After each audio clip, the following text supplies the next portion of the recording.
نظر اختیاری چیز نہیں. نظر تو آنکھوں کی چمک ہے، بجلی کی کرنٹ ہے، وہ پیدا ہوتی ہے.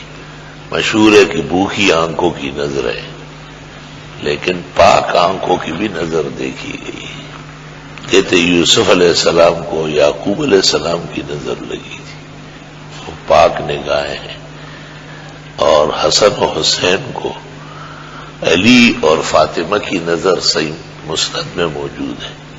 حضرت اسماعیل و اسحاق کو ابراہیم علیہ السلام کی نظر لگی. چھوٹے بچوں کو عموماً ماں باپ کی لگتی ہے. اعوذ بکلمات اللہ التامات من شر ما خلق ومن شر کل ہامہ ومن شر عین لامہ. یہ کلمات آپ نے حسن و حسین پہ پڑھے اور فرمایا ہمارا جد امجد ابراہیم علیہ السلام حضرت اسماعیل و اسحاق کو ان کلمات سے دم کر.